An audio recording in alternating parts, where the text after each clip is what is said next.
So today we are going to start with internet. In the last class we did network topology. तो इस class में हम लोग करेंगे इंटरनेट. तो फर्स्ट क्वेश्चन है कि इंटरनेट क्या है. हम लोग आज का टॉपिक है इंटरनेट. आज का टॉपिक है इंटरनेट एंड आज का टॉपिक है इंटरनेट एंड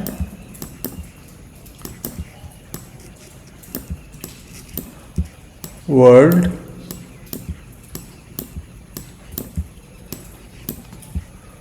वाइड वेब. जिसको हम लोग वर्ल्ड वाइड वेब को हम लोग also it is known as www. ये तुमको पता है. तो इंटरनेट क्या है? इंटरनेट है इट्स अ नेटवर्क. सो ये इंटरनेट होता है एक कंप्यूटर नेटवर्क. ठीक है. Consisting of world wide network of computers using TCP/IP network protocol. तो तुमको पता है what is TCP/IP network protocol, क्योंकि ये तुम्हारे होमवर्क असाइनमेंट में भी ये दिया गया है कि what is TCP/IP network protocol. So it's a computer network consisting of a worldwide network of computers using TCP/IP network protocol to exchange data. यह है इंटरनेट का एक फीचर. और क्या है internet? Internet is a combined collection. So it is a combined collection of academic, commercial and government networks. ये तुमको पता है, connected over international telecommunication backbones and uses IP address for routing. माने इंटरनेट है कि कलेक्शन ऑफ एकेडमिक, कमर्शियल और government network जो international telecommunication जो चैनल है वो चैनल यूज़ करता है टू एक्सचेंज डेटा. और कैसे डेटा एक्सचेंज करता है? Using IP address. सो सभी कंप्यूटर या सर्वर का एक IP एड्रेस होता है, इंटरनेट प्रोटोकॉल एड्रेस, जो उसको आइडेंटिफाई करता है कि सर्वर को आइडेंटिफाई करता है. जैसे हमारे घर का एक एड्रेस होता है, सिमिलरली एक कंप्यूटर या सर्वर का एक IP एड्रेस होता है. सो उसी के ज़रिए through IP address the computer is identified and it is used for routing. ठीक है.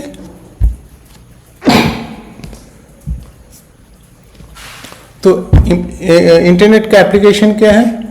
पर ईमेल तो बहुत इम्पोर्टेंट है, FTP है, कुछ ये एप्लीकेशन है, ई-कॉमर्स है, वीडियो कॉन्फ्रेंसिंग है. These are some of the applications of internet. और भी एप्लीकेशंस है. ठीक है. तो ईमेल क्या है? ईमेल है सेंडिंग. सो ईमेल है sending end receiving. Sending end receiving emails are done through email servers. They are done through email servers which can accept, forward, deliver and store messages. So these are done through email servers. जैसे Gmail का server है, Yahoo का server है, हाँ, और जो भी हो, मीन्स जितना सब मेल सबका एक सर्वर होता है जहाँ पर ये सब they accept emails, they forward emails, they deliver emails and they also store messages. ठीक है. और तुमको जो ईमेल मिलता है, इस any email has 3 parts. Email has 3 parts. एक है एनवेलप, एक है हेडर, एक है बॉडी. तो हेडर में क्या इंफॉर्मेशन होता है? रेसिपिएंट के बारे में इंफॉर्मेशन होता है, सेंडर कौन है इसके बारे में इंफॉर्मेशन होता है, और कौन से रास्ते से आया है, means the route which is called route, वो इंफॉर्मेशन भी आता है रहता है, कौन कौन से राउटर के थ्रू आया है. और एनवेलप क्या है? एनवेलप तुमको पता है, किसी लेटर के एनवेलप में क्या होता है? एड्रेस होता है. इसी प्रकार ईमेल का जो एनवेलप है, it contains technical information hidden, hidden technical information which is used for routing the email. Email को कैसे किस तरह से भेजना है वो टेक्निकल इंफॉर्मेशन एनवेलप पार्ट में रहता है ईमेल का. और बॉडी तो पता है जहाँ पर मेन मैसेज रहता है ईमेल का, वो है बॉडी. हम लोग सो यूज़ करते हैं जीमेल, याहू, रेडिफ मेल. हाँ, so these are all network based emails, है ना, they are network based emails. And emails जो है they also use a protocol. Standard, they use standard rule for receiving and sending messages. So that is called SMTP. So network based emails are sent using SMTP. Simple mail, इसको SMTP full form है Simple Mail Transfer Protocol. ठीक है. Next होता है FTP. एक important application है internet. so FTP हम लोग क्या करते हैं, it is a standard file transfer protocol. ये एक फाइल ट्रांसफ़र प्रोटोकॉल है from one host to the other using TCP/IP suite. Means TCP/IP packet को जो पैकेज है उसको यूज़ करके फाइल ट्रांसफ़र होता है. जैसे एक फाइल किसी सर्वर में है, उस सर्वर से हमको हमारे कंप्यूटर में लाना है, तो उसके लिए एक you have to use a certain protocol. So उस प्रोटोकॉल को कहते हैं FTP. ठीक है. सो इस standard file transfer protocol from one host जहाँ पर फाइल रहता है to the other using TCP/IP suite. और एक ईमेल का और एक इंटरनेट का यूज है ई-कॉमर्स. ई-कॉमर्स तो तुमको ये सब आइडिया है ई कॉमर्स क्या है. So e commerce is defined as the use of electronic communications particularly by the internet to facilitate the purchase and sale of goods and services. That is, you are using the internet to do commerce. इसका मतलब यही है. Using the internet to do commerce. Commerce means you are purchasing goods, purchase and sale of goods. ठीक है, तुम goods purchase कर रहे हो या सेल कर रहे हो, बहुत तरह का ये होता है. एग्जाम्पल है online banking is an example of e commerce. Online shopping, Amazon, Flipkart, वहाँ पर जो शॉप करते हो, it is also an example of e commerce. और एक होता है video conferencing. Video conferencing is very important. So video conferencing क्या है? Video conferencing also is an application of internet. So it is a set of communication technologies which allows one or more locations to transmit and receive video and audio signals. Means इस communication के द्वारा, using this communication we can send video and audio signals simultaneously. वहाँ यहाँ पर जो technology use करते, the core technology used for this is compression of audio and video signals.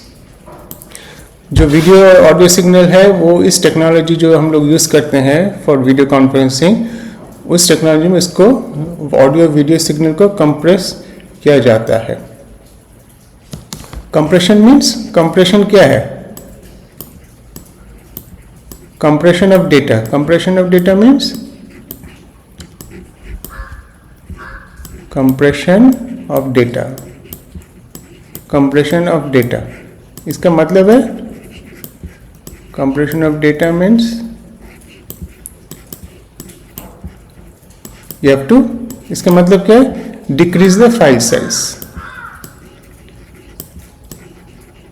Decrease the file का size है बहुत बड़ा होता है, उसको डिक्रीज करना है. Decrease the file size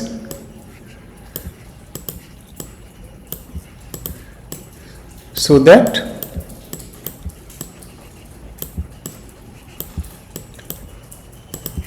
so that the data can be transferred easily.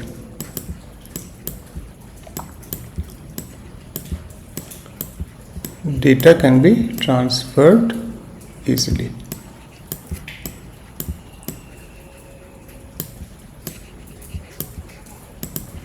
So compression of data means decrease the file size so that the data can be transferred easily. यदि file size बहुत बड़ा है तो sending the data will take lot of time. वो हमको नहीं चाहिए, हमको data बहुत fast भेजना है, उसके लिए फाइल साइज डिक्रीज करना ज़रूरी है, उसको हम कंप्रेशन कहते हैं. तो कंप्रेशन एक टेक्निक होता है कि हमको इतना भी फाइल साइज डिक्रीज नहीं करना चाहिए कि we lose information about the video and audio. हमको इंटेलिजेंटली फाइल साइज को डिक्रीज करना है जिससे कि हमारा इंफॉर्मेशन इंटैक्ट रहे. We can not lose information so that at the end we can reconstruct the video and audio. वो important है. So the compression of data has to be done intelligently through a technology, और वो उसके लिए hardware and software is used for this. It is called codec. Hardware and software for you is used for compression of signals, which is called codec. Codec मतलब coder and decoder. ठीक है, coder, and so the data is, the file size is decreased using a certain rule. So उसको code का, so that the signal is coded, and उसके बाद जब it has reached the recipient, so it has to be decoded, जिससे कि हमको जो image है या जो वीडियो है वो हमको दिखाई देते. तो उसके लिए हमको डिकोडर भी चाहिए. ठीक है, so that is how it is done. अब जब हम इंटरनेट के बारे में बात कर रहे हैं तो हमको इंटरनेट एक्सेस करना होता है ना. We have to access the internet. So how do we do internet accessing? We use what is called internet service provider और ISP. हमको एक इंटरनेट से we have to take the help of internet service provider. जैसे Airtel is internet service provider, Jio है, और भी है internet service providers which help us access the internet. Without internet service provider we can not just connect to internet. So internet service provider क्या है? एक company है that provides access to the internet and hosts data, means वो data भी host करता है. ठीक है, it connects. ISP क्या है? Internet Service Provider connects customer to internet using copper wires. So these are the modes of connection. Copper wire हो सकता है, optical fiber हो सकता है, या it can be wireless connection. तो इंटरनेट से कनेक्ट करने के लिए, so what are the technologies that are used by the ISPs? एक है डायल अप कनेक्शन, एक है डिजिटल सब्सक्राइबर लाइन, एक है ब्रॉडबैंड वायरलेस कनेक्शन, एक है केबल मॉडेम, ये है ऑप्टिकल फाइबर. ये है टिपिकली यूजेस फोन लाइन. ये uses a phone line, uses a phone line to dial a number. जैसे फ़ोन करते हैं वैसे एग्जैक्टली ये है, वैसा करता है this type of connection. To dial a number, to dial a number, to number to establish connection with the internet. ये बहुत स्लो है, ये आजकल हम लोग नहीं करते हैं. ये है डिजिटल सब्सक्राइबर लाइन. सो ये डिजिटल सब्सक्राइबर लाइन, ये डायल अप कनेक्शन नहीं है. It uses a phone line, uses a phone line for data transmission. This is a phone line for data transmission.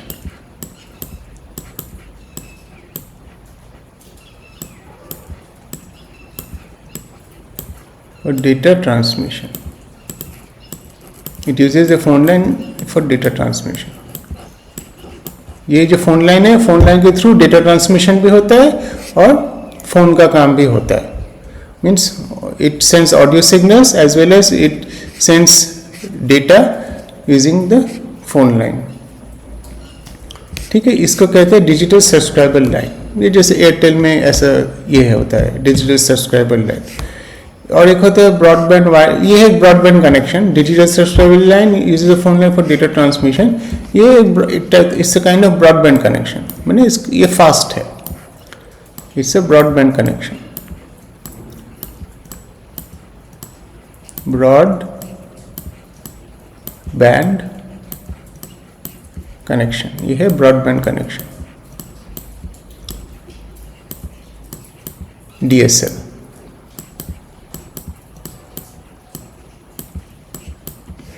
और एक होता है ब्रॉडबैंड वायरलेस कनेक्शन. इसमें क्या होता है, जो ISP होता है it uses radio signals. So it sends radio signals. Wireless में से ये देखो ये वायरलेस है, इसमें कोई we don't need any wire. So it sends radio signals. So ISP जो होता है it sends radio signals. It sends radio signals to the user.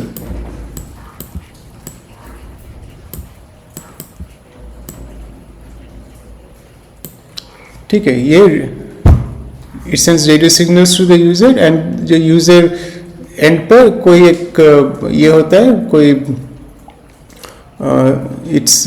there is a Wi-Fi which receives the radio signals.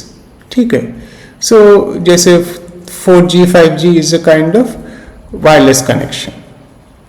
So broadband wireless connection में क्या होता है, जो internet ISP, जो internet service provider uses radio signals, sends radio signals to the user. So यहाँ पर जो होता है ISP, internet service provider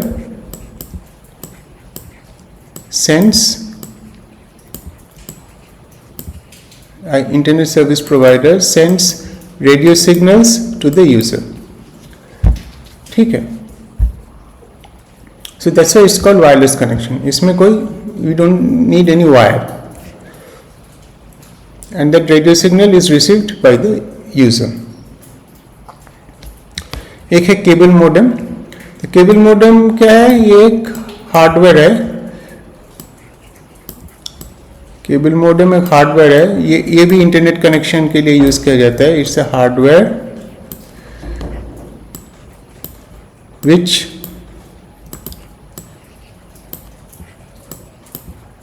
connects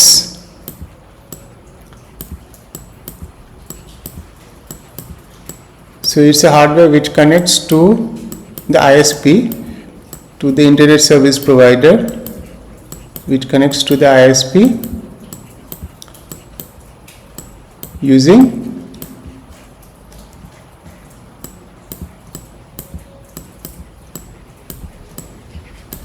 so cable modem is a hardware which connects to the ISP using क्या है, cable TV line. Cable TV line को use करके, cable TV line को यूज करके यदि हम इंटरनेट सर्विस प्रोवाइडर से connect करते हैं, उसके लिए हमें केबल मॉडेम चाहिए. So this is another type of technology that is used for connecting to the ISP, cable modem.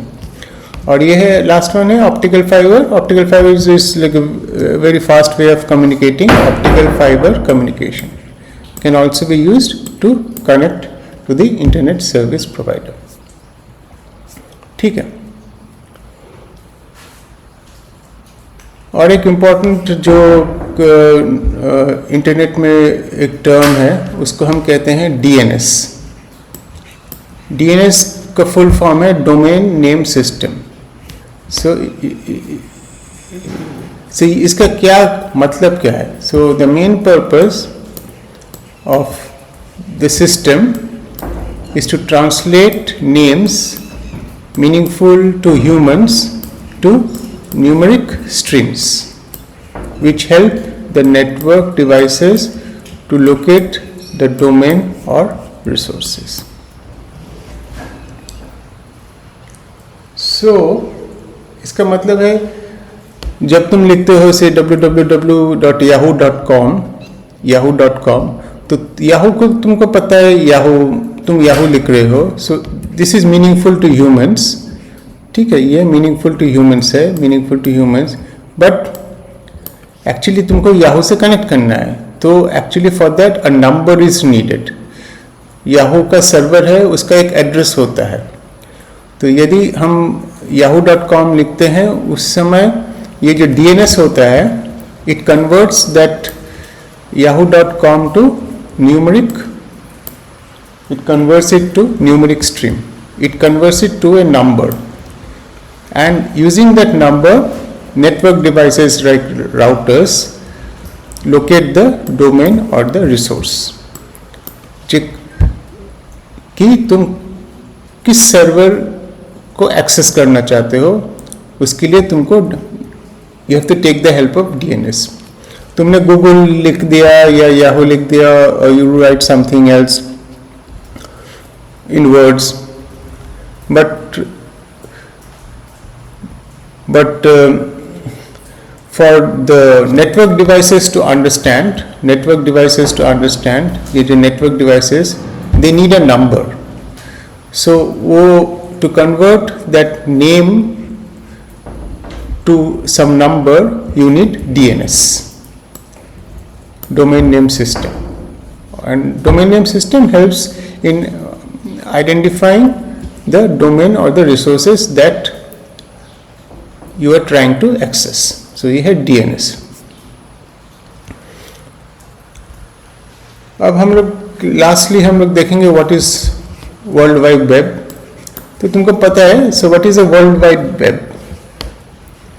It is a system of interlinked hypertext documents accessed by the internet. And to access these type of documents, you need a web browser like Google Chrome or Safari or Internet Explorer or Firefox, etc. So what is a hypertext document? यहाँ पर जो हमने use किया है, it is system of interlinked hypertext document. Hypertext document is a text-based document which contains link or hyperlink to other resources, allowing users to navigate through information. जैसे hypertext documents में you can insert links. You can click on the link and you will go to a different resource. So those type of documents are called hypertext documents. Like those are written in certain languages like HTML, etc. So hypertext document is a text-based document which contains link to other resources, allowing users to navigate through information. तो ये है hypertext document. ये तुमने तो web page में देखा है. Web page तुम ब्राउज कर रहे हो तो वेब पेज में तुमको जगह जगह तुमको और लिंक मिलेगा. तुम उसको क्लिक करते हो और तुमको और एक website you go to another website. So these are the characteristics of hypertext document. तो ये ख़त्म हुआ. तो आज के लिए यही काफ़ी है. So I will give you a book on, so the last unit is left. Last unit is, you can just, I will give you a book or you can go through the last unit and you can go through the last unit. So हम यहीं पर ख़त्म करते हैं. Thank you.